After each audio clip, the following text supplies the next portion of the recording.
अस्सलाम वालेकुम। उम्मीद है आप लोग खैरियत से होंगे।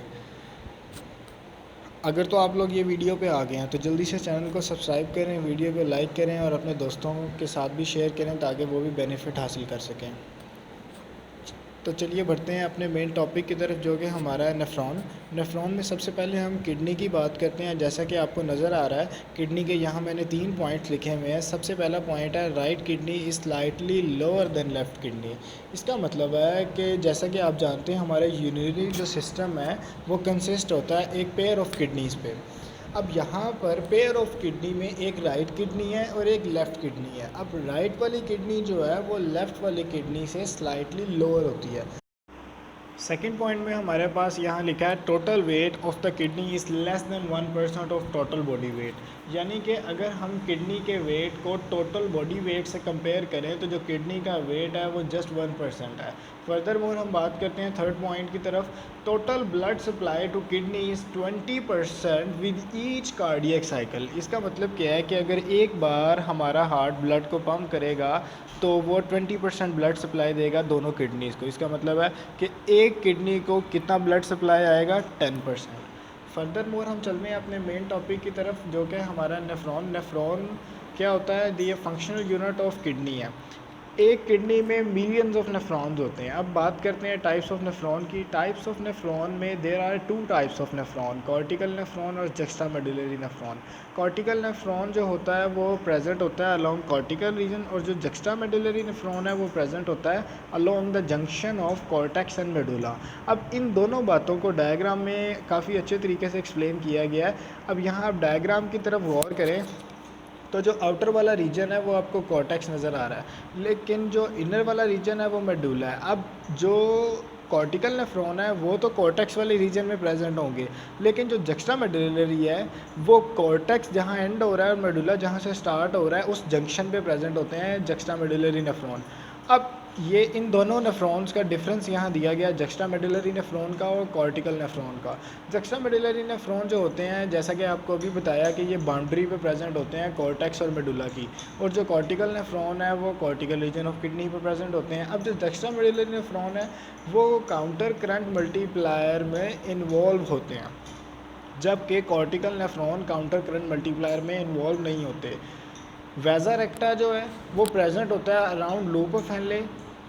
On the other hand cortical nephron में वेजा रेक्टा प्रेजेंट नहीं होता, जबकि जक्स्टामेडुलरी नेफ्रॉन में जो लूप ऑफ हेनले है वो उसका साइज़ लार्जर होता है और कॉर्टिकल नेफ्रॉन में स्मॉलर होता है। यहाँ मैंने कुछ टर्मिनोलॉजीज़ को अंडरलाइन किया हुआ है, इनका ताल्लुक हमारे अगले टॉपिक से है, ठीक है, जो कि पार्ट्स ऑफ नेफ्रॉन है। यहाँ हम टाइप्स ऑफ नेफ्रॉन की बात करें। अब 20% are juxtamedullary nephrons are present in body to produce concentrated urine. अब जो वेजा रेक्टा प्रेजेंट होगा तो ऑब्वियस सी बात है कंसनट्रेटेड यूरिन प्रेजेंट होगा। अब जो अमंग ऑल द नेफ्रॉन्स हैं उनमें से जो 20% है वो सारे के सारे क्या हैं, जक्स्टामेडुलरी नेफ्रॉन्स, लेकिन जो 80% हैं वो क्या हैं, cortical nephrons for normal body functions. अब चलते हैं अपने नेक्स्ट हिस्से की तरफ जो कि है हमारा parts of nephron. Parts of nephron में यहाँ आपको एक डायग्राम दी गई है, इस डायग्राम की मदद से आप इसे समझने की कोशिश करें। लाइन वाइज ही हैं सारे के सारे पार्ट्स और इसे एक मैनर में ही याद रखिएगा ताकि आपको बाद में कोई प्रॉब्लम ना हो। अक्सर बच्चों को ये कन्फ्यूजन रहती है कि प्रॉक्सिमल कन्वोल्यूटेड ट्यूब्यूल पहले आता है कि डिस्टल कन्वोल्यूटेड ट्यूब्यूल पहले आता है। तो आपने इस चीज़ को लाइन वाइज ही समझना है और उसी तरह से ही आपको याद हो जाएगा। सबसे पहला पार्ट है आपके पास बोमेंस कैप्सूल। बोमेंस कैप्सूल क्या है, बोमेंस कैप्सूल कवरिंग है अराउंड ग्लोमेरुलस। ग्लोमेरुलस क्या है, हमारे पास एक बॉल ऑफ कैपिलरीज है। अब सबसे पहले जो चीज़ यहाँ हमें पता होनी चाहिए कि जो नेफ्रॉन में ब्लड आना है वो कहाँ से आना है। ब्लड नेफ्रॉन में आएगा एफरेंट आर्ट्रियोल से, ये आपको एरो की मदद से भी शो किया गया। अब वो ग्लोमेरुलस को लीव करेगा with the help of efferent arteriole. अब ग्लोमेरुलस में जो प्रोसेस होता है वो नेफ्रॉन के फंक्शंस में से सबसे पहले वाला फंक्शन है वो है फिल्ट्रेशन। अब जोन सा मटेरियल आफ्टर फिल्ट्रेशन बच जाता है उसे क्या कहते हैं, ग्लोमेरुलर फिल्ट्रेट। अब ग्लोमेरुलर फिल्ट्रेट आगे मूव किया जाता है प्रॉक्सिमल कन्वोल्यूटेड ट्यूब्यूल की तरफ, वहाँ पर मैक्सिमम रीअब्जॉर्प्शन हो जाती है। यहाँ पर डायग्राम में आपको सीलिया नज़र आ रहे हैं, ये सीलिया रीअब्जॉर्प्शन के पर्पसेस के लिए यहाँ मौजूद होते हैं ताकि रीअब्जॉर्प्शन मैक्सिमम हो सके। तो प्रॉक्सिमल कन्वोल्यूटेड ट्यूब्यूल में क्या होती है, रीअब्जॉर्प्शन। उसके बाद हम बढ़ते हैं अपने नए अगले पार्ट की तरफ जो कि है लूप ऑफ हेनले। अब जैसे जैसे हम प्रॉक्सिमल कन्वोल्यूटेड ट्यूब्यूल से पास आउट हुए हैं तो उसके बाद लूप ऑफ हेनले आ जाता है। अब लूप ऑफ हेनले के आगे से दो लिम्स हैं, descending limb of loop of Henle और ascending limb of loop of Henle. अब प्रॉक्सिमल कन्वोल्यूटेड ट्यूब्यूल से नीचे की तरफ को आए तो ये ट्यूब थोड़ी थिन हो गई है, ये डिसेंडिंग लिम्ब है, ठीक है, जहाँ पर होनी है रीअब्जॉर्प्शन ऑफ वाटर। अब सबसे पहला फंक्शन कौन सा था, फिल्ट्रेशन, वो कहाँ हो रहा है, बोमन्स कैप्सूल में। दूसरा फंक्शन है रीअब्जॉर्प्शन, रीअब्जॉर्प्शन कहाँ हो रही है, लूप ऑफ हेनले में। अब लूप ऑफ हेनले में रीअब्जॉर्प्शन डिसेंडिंग लिम्ब में भी होगी और असेंडिंग लिम्ब में भी होगी। जो डिसेंडिंग लिम्ब में रीअब्जॉर्प्शन होगी वो रीअब्जॉर्प्शन ऑफ वाटर होगी। अब यहाँ पर एमसीक्यू कैसे आता है कि जो the walls of the descending limb of loop of Henle is permeable to, तो ये परमिएबल होती है वाटर के, जबकि इम्परमिएबल होती है सोडियम आयन से। ऐसी अगर हम आगे को मूव करें तो असेंडिंग लिम्ब आ जाता है, वहाँ पर रीअब्जॉर्प्शन होती है सॉल्ट्स की, सोडियम आइंस की। ये वो वॉल्स जो होती हैं ये इम्परमिएबल होती हैं वाटर के लिए, जबकि परमिएबल होती हैं सॉल्ट्स के लिए। यहाँ पर आपको लिखा हुआ नज़र भी आ रहा है site of action of aldosterone. Aldosterone और एड्रीनो डायूरेटिक हार्मोन, ये दो हार्मोन्स हैं जो कि नेफ्रॉन्स में एक्ट होते हैं। इसके बारे में आप काउंटर करंट मल्टीप्लायर में पढ़ोगे, लेकिन मैं आपको थोड़ा सा बता देता हूँ कि जो एल्डोस्टेरॉन है ये रीअब्जॉर्प्शन ऑफ सोडियम आइंस में एक्टिव ट्रांसपोर्ट में काम आता है ताकि मैक्सिमम रीअब्जॉर्प्शन हो सके, जबकि एंटी डायूरेटिक हार्मोन जो है ये रीअब्जॉर्प्शन ऑफ वाटर करवाता है।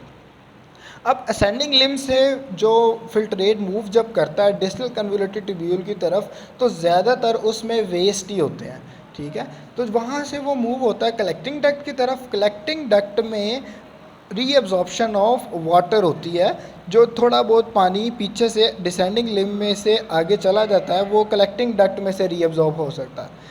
इसी तरह से यहाँ पर लिखा हुआ नीचे नज़र आ रहा है आपको site of action of anti diuretic hormone. ये जो ADH है इसको वैसोप्रेसिन भी बोलते हैं, ये मैक्सिमम रीअब्जॉर्प्शन ऑफ वाटर करवाता है। जब बॉडी में ज़्यादा अमाउंट हो पानी की तो ADH रिलीज़ किया जाता है हाइपोथैलेमस से, पिट्यूटरी ग्लैंड से रिलीज़ होगा एंटी डायूरेटिक हार्मोन और ये क्या करवाएगा, रीअब्जॉर्प्शन ऑफ वाटर। अब एक चीज़ जो यहाँ पर आपको नज़र आ रही होगी डॉटेड लाइंस में, ये क्या, ग्लोमेरुलस में से जब कैपिलरीज निकलती हैं तो वो आगे से प्रॉक्सिमल कन्वोल्यूटेड ट्यूब्यूल और डिस्टल कन्वोल्यूटेड ट्यूब्यूल की तरफ जाती हैं, उसको सराउंड कर लेती हैं कम्प्लीटली, ठीक है।